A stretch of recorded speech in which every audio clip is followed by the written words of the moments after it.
I made a post this morning about MCAS that seems to have got a lot of attention, a lot more than I originally anticipated that it would. I have received a lot of text messages. I have received a lot of Facebook messages asking questions about how I came up with this information and how they can remove their child from testing of MCAS next year.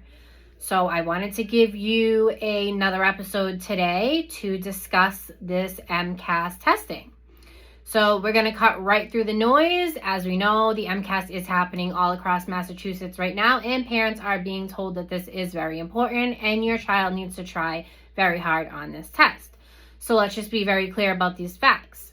The school is required to administer the MCAS test to your children by the Department of Elementary and Secondary Education, but your child is not required to take it. You can opt out. At this point, I know that our school is using the term refusal, which makes it seem a little bit more intimidating than it is, but you are just opting out. And if you do that, your child will not be held back. This will not impact their grades. This will have zero effect on their college ability, and it does not follow them academically. So when the school presents this to you as something that your child needs, that's not entirely accurate. Here's what is accurate. MCAS is used to evaluate the schools. It determines the school's ranking, accountability rankings, and whether a school is flagged for intervention or not. According to the Department of Elementary and Secondary Education, we in the Freetown-Lakeville Regional School District are currently in the status of not requiring assistance or intervention. Our accountability percentile is about 58%, and the progress that we are showing is moderate progress towards target. What that means is that we're doing okay, we're pretty average, we're not failing, but we're also not performing very high. The reason why I want to share that information about where we stand is because we are right in the middle zone, and because we are sitting right around there, a drop in scores or the participation rate in MCAS could drop our ranking in the system. So this is really where school districts feel the most pressure, is where they sit right around the middle, which is why they are constantly teaching these kids MCAS prep and telling you as a parent that your child needs to participate in this test because it just matters for them, not for your student. There was a question and a few statements on my post about funding and how the scores affect funding for our schools.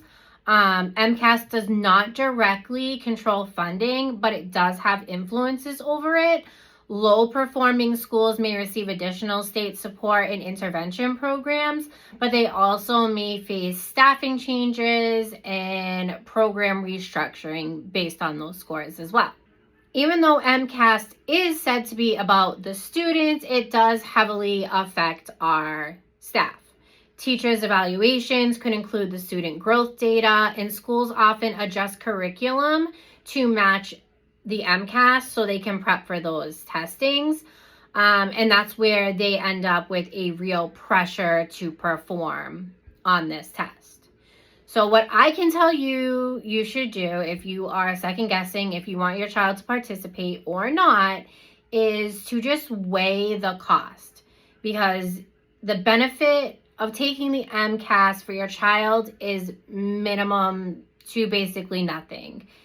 But the benefit for the school of your child taking this test and performing well is great for them. It's not an opinion, it's just reality-based in how the system works. It's designed for the teachers and for the schools. It's not designed to benefit your child in any way. So before you say yes automatically to your child participating in the MCAS, ask questions, reach out to your schools. I may be able to answer more questions if you have them. Understand your rights and make decisions that actually serves your child and not just the system.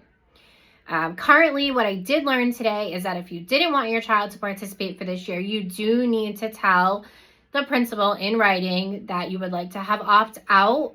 What I noticed is that they are having the students go to the testing room, receive the testing materials, and when they begin the test, your child can give the materials back to the teacher that is in the room and then not take the test. They can read quietly, work on other work.